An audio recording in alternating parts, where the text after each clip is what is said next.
Right at the beginning, the preface, King asks, what is it really to be educated? What are the qualities of a good thinker? What is it to have an excellent mind? Thinking is an activity.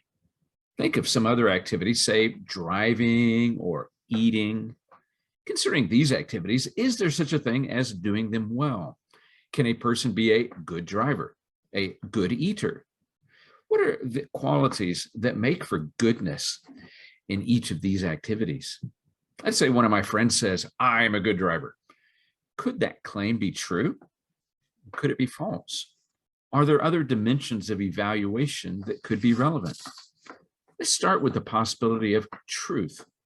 Are there any clues I could look for that would help me determine the truth of my friend's claim? Say my friend had totaled a car in each of the previous 3 months and gotten 5 traffic tickets. Are there conditions in which these facts could be taken to falsify the claim to be a good driver? Are there conditions in which these facts would have no bearing on the goodness of my friend's driving? Pushing beyond the merely theoretical, if you heard the claim and knew these facts, regardless of your inclination to believe his claim or not, would you want to get in the car and go for a trip with my friend driving? Or what about eating? Let's say that after our conversation about driving, my friend also makes the claim to be good at eating. Are we as likely to talk about a person being good at eating as we are a person being good at driving? What are some of the contexts in which being good at eating might be important? What qualities would we look for in a person who was good at eating? This book is about being good at thinking. Of the 2 other examples, which would you say is more comparable to being good at thinking? Have you had experiences where, upon reflection, you would describe yourself as having thought well or poorly? What are some of the features you associate with thinking well, with thinking poorly? The assumption of this book is that not only is there such a thing as thinking well, but that we can develop our skills in thinking. In the chapters ahead, we will look at characteristics of good thinking and examine the benefits that come from better thinking. All this comes together as we see in the author's original questions in our thinking about education. On the one hand, I am a proponent of universal education. I think it's a good thing for everyone to have the opportunity to receive an education and for everyone to take advantage of that opportunity insofar as they are able. On the other hand, a problem with universal education has been that it has been too often modeled on factories and the processes operative therein. We have inputs, raw material. That's the students. In our factories, we assume that the raw material is consistent, that it's all the same. We need all the raw material to be functionally the same so that our processes of making, that's what we do in factories, can be standardized. Efficiency comes with standardization. So here we are, the raw material is uniform, the processes are standardized. That leads to a consistent product out the other end of the process. This model of education fails at the very first step. The raw material, the students are not uniform coming into the process. They come with different skills, experiences, abilities, and interests. Because students are different, why would we think that a uniform set of processes would work the same way for each? And the product? What's the intended product of this factory model of education? A job? Admittance to the next level of schooling? Trophies and pieces of paper that confer status on recipients? Good citizens of whatever polity pays for the educational system?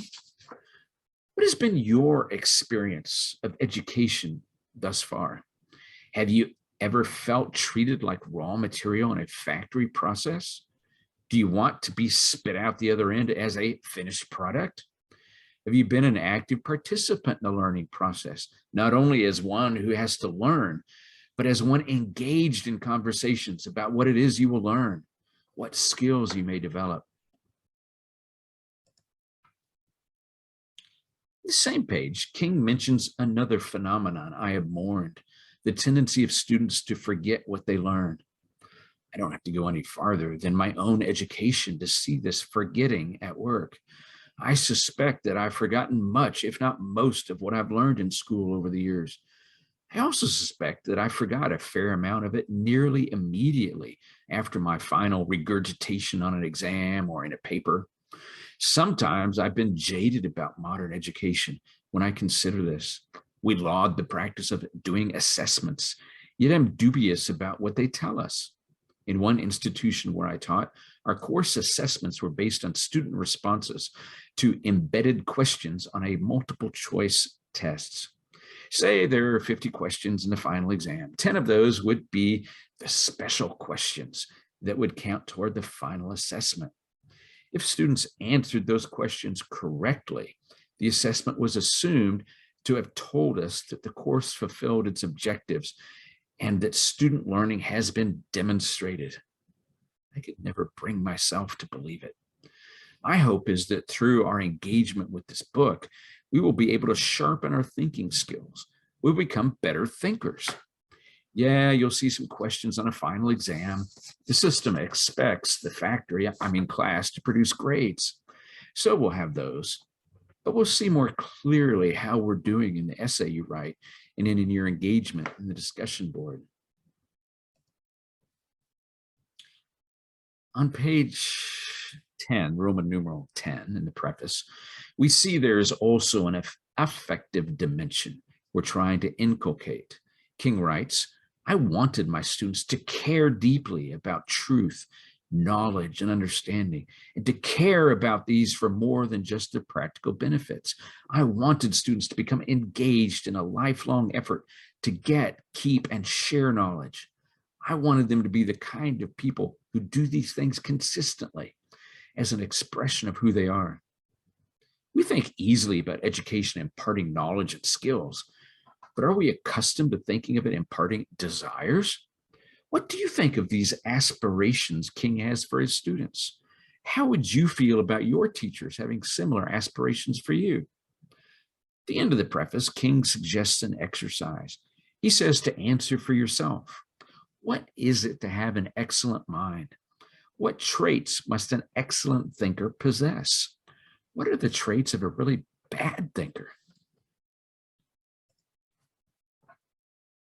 Moving into chapter 1, King begins with the claim that just as there is moral character, there is also intellectual character. Proceeding from this claim, there is the further claim that just as there are moral virtues, there are also intellectual virtues. There are excellent ways of doing life, of being in the world, and there are excellent ways of thinking. If you know the history of philosophy, you know these are not new claims.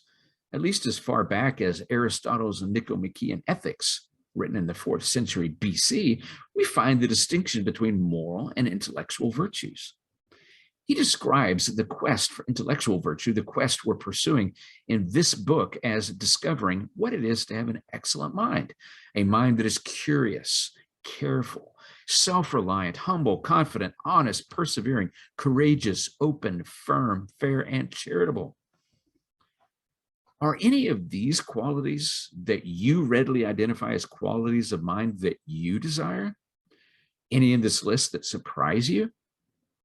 When we talk about intellectual virtues, some might assume we're talking about qualities of mind that are limited to those that we class as intellectuals, as professional academics and thinkers.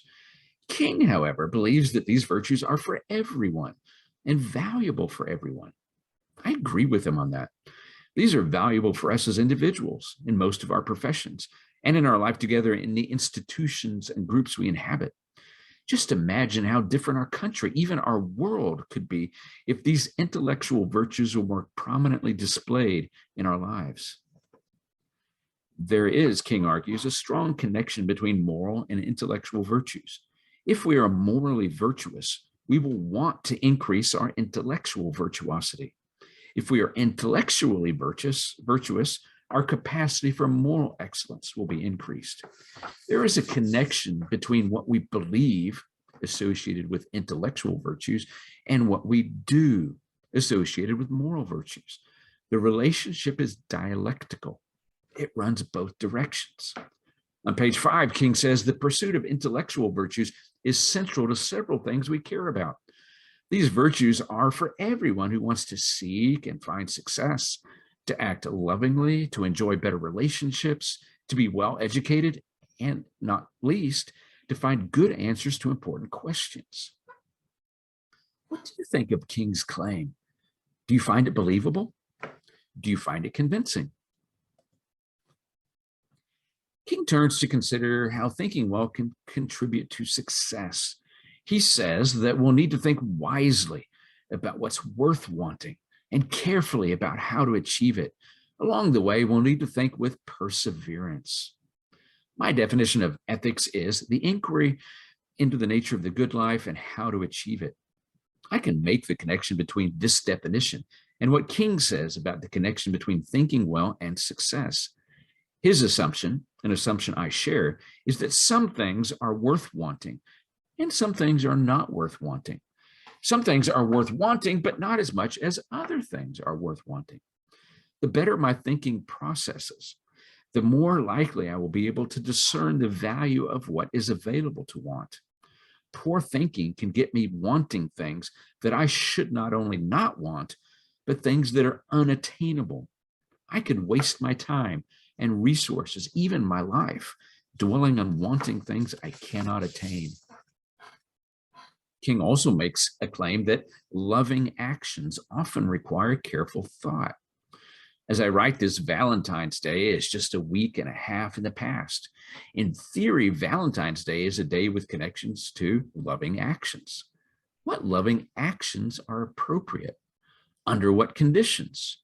Are there actions that some identify as loving, which are not really so? Thinking well can help us love well in many different situations. Can you imagine ways that thinking well can make us better citizens? Or from another angle, have you ever seen a situation in which poor thinking resulted in less than optimal or even disastrous outcomes for our political entities? As citizens, we have a duty to think well. This is especially true in a democracy. I realize some will argue that the US is not a democracy, but a republic. Not only are the two terms not mutually exclusive, but at least in the era of the founding, the meanings overlapped. Our country is a democracy to the extent that leaders are chosen by and accountable to the people. As more and more citizens have gotten the franchise over the history of our nation, we have become more democratic. We are also a republic. We have representatives, not direct democracy at every level. Our representatives are accountable to us, the voters who put them there. Our country, like others, will function better if people at all levels engage in better thinking. Through better thinking, we could weigh the claims of those who want our vote. We could better assess their truth and accuracy. We could learn to discern whether they are telling the truth or lying. We could also learn to deliberate with our fellow citizens in ways that respected them as fellow citizens and took their views into account. If we learned to do this, we would be strengthened against the forces of demagogues who seek to manipulate us to stoke a negative partisanship. There's a helpful discussion of the role thinking plays in education on pages 11 through 13. But I'm going to skip to the last bit where he deals with truth and knowledge. He opens with a claim from Aristotle that all humans by nature desire to know. What do you think of this claim? Do you think it's true? What evidence for it have you seen in your own life and experience? What evidence have you seen against the claim? Some evidence I've seen has been in academic settings, some in the course of regular life. I've known a few students who, at least to their own account, wanted only a grade, and that an A, and didn't care about the learning. Given the fact that so many degree plans these days require students to take courses they don't want to take, and perhaps even have no reason for understanding why they should take, then maybe that's not too surprising. They feel like they have to jump through this meaningless hoop, so they jump. It's only a hoop, though, so they don't take it seriously. I've also seen people who claim to live by the motto, ignorance is bliss. They believe that knowledge, in at least some situations, is more likely to result in pain and hardship than it is in goodness and blessing. Others go so far as to prefer hearing comfortable lies over inconvenient truths. On page 14, King writes, we have questions. We want answers, but not just any answer will do. We want our answers to be true, to describe things accurately. We want true answers based on good reasons instead of lucky guesses. We want to understand why things are the way they are. We want explanations. What do you think? Do you think King is correct in these claims? Does he correctly describe your own desires? What are some ways we can increase the desire for truth, good reasons, and explanations?